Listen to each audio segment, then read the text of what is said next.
ପିଲାମାନଙ୍କର ସ୍ୱାସ୍ଥ୍ୟର ବିକାଶ ପାଇଁ ଉପଯୁକ୍ତ ପରିମାଣର ପୁଷ୍ଟିକର ଖାଦ୍ୟ ଖାଇବା ଅତ୍ୟନ୍ତ ଗୁରୁତ୍ୱପୂର୍ଣ୍ଣ। ଅନେକ ପିଲା ସକାଳୁ ଉଠି ସୁସ୍ଥ ଖାଦ୍ୟ ଖାଇବା ପରିବର୍ତ୍ତେ ଅସ୍ୱାସ୍ଥ୍ୟକର ଖାଦ୍ୟ ଖାଇବା ଆରମ୍ଭ କରନ୍ତି, ଯାହାଦ୍ୱାରା ସେମାନଙ୍କ ସ୍ୱାସ୍ଥ୍ୟ ପ୍ରତି ଅତ୍ୟନ୍ତ କ୍ଷତିକାରକ ବୋଲି ପ୍ରମାଣ କରାଯାଇଛି। କିଛି ପିଲା ଅଛନ୍ତି ଯେଉଁମାନେ ସଠିକ୍ ଭାବରେ ଖାଆନ୍ତି ନାହିଁ କିମ୍ବା ଘଣ୍ଟା ଘଣ୍ଟା ଧରି ଭୋକ ଉପାସରେ ରୁହନ୍ତି। ଭବିଷ୍ୟତରେ ଏହି ଅଭ୍ୟାସ ସେମାନଙ୍କୁ ଅନେକ ସମସ୍ୟା ଦେଇପାରେ। ସେଥିପାଇଁ ଆମେ ସବୁବେଳେ କହୁ ପିତାମାତାମାନେ ସେମାନଙ୍କର ପିଲାମାନଙ୍କର ଖାଇବା ଅଭ୍ୟାସ ପ୍ରତି ଧ୍ୟାନ ଦେବା ଜରୁରୀ ଅଟେ। ପିଲାମାନଙ୍କୁ ସୁସ୍ଥ ଏବଂ ଶକ୍ତିଶାଳୀ ରଖିବା ପାଇଁ ସେମାନଙ୍କୁ ପୁଷ୍ଟିକର ଖାଦ୍ୟ ଖାଇବା ଦେବା ଆବଶ୍ୟକ।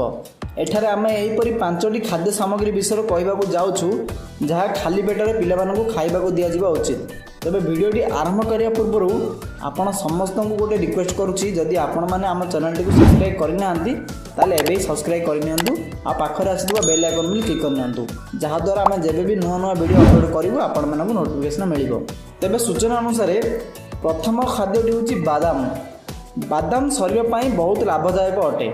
ଏଥିରେ ଲୌହ, ପ୍ରୋଟିନ୍, ଫାଇବର, ଭିଟାମିନ୍ ଇ ଇତ୍ୟାଦି ଥାଏ, ଯାହା ଆବଶ୍ୟକ ପୋଷକ ତତ୍ତ୍ୱରେ ଭରପୁର ଅଟେ।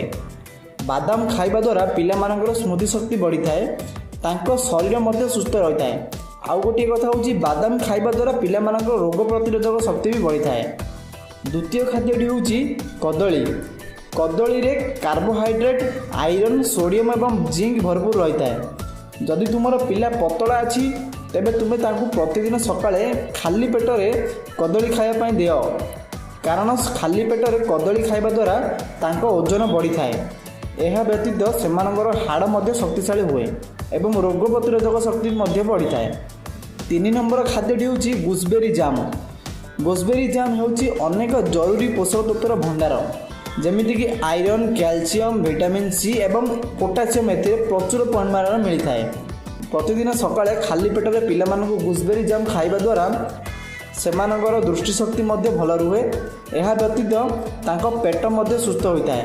ଏହା ଖାଇବା ଦ୍ୱାରା ସ୍ୱାସ୍ଥ୍ୟ ସମସ୍ୟା ହେବାର ଆଶଙ୍କା ମଧ୍ୟ କମିଯାଏ। 4 ନମ୍ବର ଖାଦ୍ୟ ହେଉଛି ସେଓ ବା ଆପଲ୍। ଆପଲ୍ରେ କ୍ୟାଲସିୟମ୍, ଆଇରନ୍, ଜିଙ୍କ୍ ଏବଂ ପୋଟାସିୟମ୍ ପରି ପୁଷ୍ଟିକର ଖାଦ୍ୟର ପ୍ରଚୁର ପରିମାଣରେ ଭିଟାମିନ୍ ଥାଏ। ପ୍ରତିଦିନ ସକାଳେ ଖାଲି ପେଟରେ ପିଲାମାନଙ୍କୁ ସେଓ ଖାଇବାକୁ ଦିଅନ୍ତୁ, ଏହାଦ୍ୱାରା ସେମାନଙ୍କର ରୋଗ ପ୍ରତିରୋଧକ ଶକ୍ତି ବଢ଼ିବ। 5 ନମ୍ବରରେ ଆମେ କୌଣସି ଖାଦ୍ୟକୁ ରଖିନାହୁଁ। 5 ନମ୍ବରରେ ଆମେ ରଖିଛୁ ଉଷୁମ ପାଣିକୁ। ତେବେ ଉଷୁମ ପାଣି ବିଷୟରେ ଆମେ କହିବାକୁ ଯାଉଛୁ। ଉଷୁମ ପାଣି ସମସ୍ତେ ସକାଳେ ଉଷୁମ ପାଣି ପିଇବାର ଅଭ୍ୟାସ କରିବା ଉଚିତ। ଏହା ଛୋଟ ପିଲା ହେଉ କିମ୍ବା ବୟସ୍କ ହେଉ ସମସ୍ତଙ୍କୁ ପିଇବା ଉଚିତ। ପ୍ରତିଦିନ ସକାଳେ ଖାଲି ପେଟରେ ଉଷୁମ ପାଣି ପିଇବା ଦ୍ୱାରା ପିଲାମାନେ ସୁସ୍ଥ ରୁହନ୍ତି। ପାଣିପାଗ ସମ୍ବନ୍ଧୀୟ ରୋଗର ଆଶଙ୍କା ମଧ୍ୟ କମିଯାଏ। ଯେମିତିକି ଏବେ ଶୀତ ଋତୁ ଥିଲା, ଏବେ ଗ୍ରୀଷ୍ମ ଋତୁକୁ ଯେମିତି ଚେଞ୍ଜ ହେଉଛି, ପାଣିପାଗ ଯେମିତି ଚେଞ୍ଜ ହେଉଛି, ମାନେ ଶୀତରୁ ଗ୍ରୀଷ୍ମ ଖରାଦିନକୁ ଆସୁଛି, ତାହେଲେ ଏବେ ବହୁତ ଲୋକଙ୍କୁ ଜ୍ୱର, ଖାସ, ଥଣ୍ଡା ଏସବୁ ହୁଏ। କିନ୍ତୁ ଯେଉଁମାନେ ସକାଳୁ ଗରମ ପାଣି ପିଅନ୍ତି, ଉଷୁମ ପାଣି ପିଅନ୍ତି, ସେମାନଙ୍କୁ ଏସବୁ ହେବାର ସମ୍ଭାବନା ବହୁତ କମ୍ ଥାଏ, ଯେଉଁମାନେ ସକାଳୁ ଗରମ ପାଣି, ଉଷୁମ ପାଣି ପିଅନ୍ତି। ଆମେ ଆଶା କରୁଛୁ ଆମେ କହିଦେବା ଏଇ 5ଟି ଖାଦ୍ୟ ଆପଣଙ୍କ ପିଲାମାନଙ୍କୁ ସକାଳୁ ଖାଲି ପେଟରେ ଖାଇବାକୁ ଦେବେ ବା ପିଇବାକୁ ଦେବେ।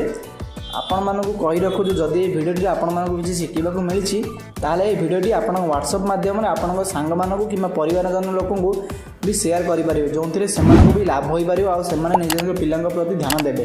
ତାହେଲେ ରହୁଛୁ, ପୁଣି ଦେଖାହେବ ଆଉ ଗୋଟେ ଭିଡ଼ିଓରେ। ସେଥିପର୍ଯ୍ୟନ୍ତ ଜୟ ଜଗନ୍ନାଥ।